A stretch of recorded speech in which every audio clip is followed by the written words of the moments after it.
بسم اللہ الرحمن الرحیم۔ مومنین کرام، دنیا بھر کے انٹرنیشنل میڈیا پر ایک پراسرار مچھلی جسے ڈومز ڈے فش بھی کہا جا رہا ہے اور ایک خوف و ہراس ہے انٹرنیشنل میڈیا پہ اور سوشل میڈیا پہ اس خوبصورت مچھلی کو لے کر کے، کیونکہ جب یہ نظر آتی ہے ایک سوچ اور نظریہ، اور شاید بعض دفعہ ایسا دیکھا گیا ہے کہ جب یہ کسی ساحل سمندر پہ نظر آتی ہے تو اس جگہ پہ کوئی زلزلے یا آندیاں وغیرہ کچھ دنوں کے بعد رونما ہوتی ہے، تو اس لیے اسے تباہی کے دن کی مچھلی کہا جا رہا ہے اور ایک خوف و ہراس ہے اور عجیب قسم کی صورتحال اس کے ساتھ اسے ڈسکس کیا جا رہا ہے۔ مکیسکو کے ساحل پر، سمندر کے ساحل پر یہ دیکھی گئی حال ہی میں چند دن پہلے، اور اس پہ ڈسکس شروع ہو گئی۔ ایز اے شیعہ بندہ حقیر ناچیز ایک طالب علم، آپ کے سامنے اپنا موقف رکھوں گا کہ شیعہ نے علی علیہ السلام کو اس مچھلی سے ڈرنے کی ضرورت نہیں ہے، اور کیا یہ امام زمانہ علیہ السلام کے ظہور کی نشانیوں میں سے یہ نشانی ہے، اور ہمیں ایز اے شیعہ اس کو، یہ جو انٹرنیشنل میڈیا پہ ہے، اس کو کس طرح سے لینا چاہیے، اس پہ میں اپنا موقف آپ کے سامنے رکھتا ہوں۔ لیکن اس کی جہاں تک اسے دیکھا گیا، یہ چھوٹی بھی ہے اور 7 میٹر سے 11 میٹر تک بھی یہ دیکھی گئی ہے اور گہرے سمندر میں ہوتی ہے یہ، لیکن جاپان میں اس کو لے کے بڑا خوف ہے کہ 2011 میں جب جاپان میں زلزلہ آیا تھا تو اس وقت یہ کہا جا رہا ہے، یہ ایک سوچ ہے کہ وہاں پر ساحل سمندر پر اس قسم کی خوبصورت، یہ جو بڑی لمبی سی خوبصورت سی مچھلی ہے، لمبائی ہے اس کی، اس کے دانت نہیں ہوتے، یہ ضرر نہیں پہنچاتی اور بڑی خوبصورت ہے، یہ کہا جا رہا ہے کہ جاپان کے ساحل سمندر پر جب 2011 میں وہاں زلزلہ آیا تھا تو اس کو بہت زیادہ تعداد میں دیکھا گیا۔ تو اس حوالے سے بہرکیف ہم نے دیکھا امام علیہ السلام کے ظہور کی نشانیوں میں سے کیا کوئی ایسی مچھلی کا وہاں وجود ملتا ہے، لیکن ہم نے وہاں پڑھا امام علیہ السلام کے ظہور کی نشانیوں میں یہ تو ہمیں ملتا ہے کہ شام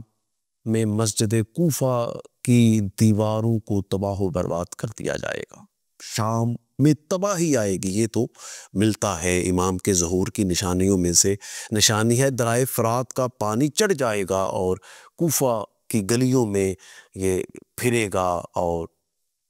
آندیاں آئے گی، زلزلہ آئے گا اور ناگہانی اموات بہت زیادہ ہوں گی، یہ چونٹیاں اور ٹڈیاں بہت زیادہ جو کھیتوں کو کھا جائیں گی، یہ تو ہمیں امام علیہ السلام کی نشانیوں میں ملتا ہے۔ زنا، جنس پرستی اور اس قسم کے یعنی بے حیائی، بے غیرتی کھلے عام کی جائے گی، اور قول و فعل میں تضاد لوگوں میں ہوگا، وہ اچھائی کا پرچار تو کریں گے لیکن خود عامل نہیں ہوگے۔ مختلف قسم کی نشانیاں امام کے ظہور کی ہیں، لیکن ایز اے شیعہ ہمیں یہ دیکھنا ہے کہ یقیناً امام علیہ السلام کا ظہور قریب ہے، یعنی یہ تو ایک کنفرم بات ہے کہ شیعہ نے علی علیہ السلام ہر وقت امام علیہ السلام کے ہر نماز کے بعد، ہر پل، ہر گھڑی امام علیہ السلام کا ہی انتظار ہے، یعنی انتظار میں جو بھی شیعہ علی ولی اللہ ولایت کے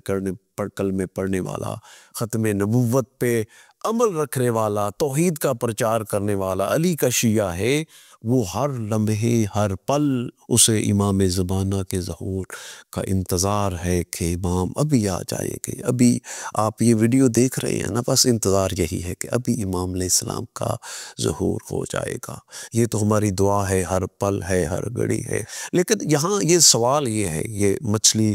کہ آ گئی اور انٹرنیشنل میڈیا اور دنیا میں خوف و ہراس ہے، جی یہ مچھلی جہاں دیکھی جاتی ہے وہاں پر تباہی آ جاتی ہے، وہاں زلزلے آ جاتے ہیں، وہاں طوفان آ جاتے ہیں۔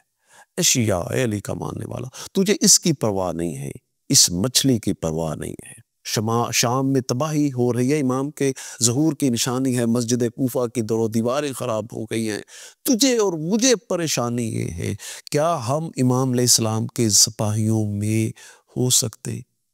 کیا امام علیہ السلام کا بھی ظہور ہو جائے، جو کہ ہمیں ابھی ایک سیکنڈ سے پہلے ہم انتظار میں ہیں، اور ہمیں یقین ہے کہ ابھی امام کا انتظار ہو جائے گا، کیونکہ ہمارا وجود ہی امام کے انتظار کے لیے ہے، جب تک زندہ ہے انتظار میں رہے۔ لیکن سوال یہ ہے مومنین کرام، آپ سے، میرا اپنے آپ سے سوال ہے، کیا میں اور آپ، ہمارے قول و فعل میں تضاد؟ یہ کیمرے کے سامنے بیٹھ کے آپ کو نصیحتیں کروں، کیا ہماری تنہائیاں اس قابل ہیں؟ دیکھیے، ایک عام پولیس میں جو بھرتی ہوتا ہے، پولیس کی بھرتیاں ہوتی ہیں ہمارے، آپ کو پتہ ہے وہاں پہ قد دیکھا جاتا ہے، اس کے تعلیم دیکھی جاتی ہے، اس کا کتنا سینہ ہے، اس کی ہائٹ کتنی ہے، اس کی یہ چیزیں ہیں، یعنی معیار ہے ایک ہمارے پولیس میں رکھ۔ امام کا سپاہی بننا ہے، امام کا سپاہی بننا ہے آپ کو اور مجھے، وہاں کوئی معیار نہیں ہے۔ سوال ہے نا، وہاں کوئی معیار نہیں ہے، نہیں، وہاں ہے میرا خون پاک ہونا چاہیے، جسم کی طہارت ہونی چاہیے، تنہائیاں پاک ہونی چاہیے، قول و فعل میں تضاد ختم ہونا چاہیے۔ یہ ممبر پر بیٹھ کے مولوی حضرات درس دیتے ہیں تقوی کا، پرہیزگاری کا، ہدایت کا، اور خود اس پہ عمل نہ کرے، میں نہ کروں، آپ نہ کرے، جو کہہ رہا ہوں اس پر خود عمل نہیں کرتا، یہ سوچنا ہوگا۔ یہ معیار ہے امام علیہ السلام کے سپاہی بننے کے لیے، کیا شکل ایسی ہے؟ کیونکہ امام علیہ السلام کی جب چہرے پر امام علیہ السلام کی نظر ہمارے چہرے پر امام کی نظر پڑے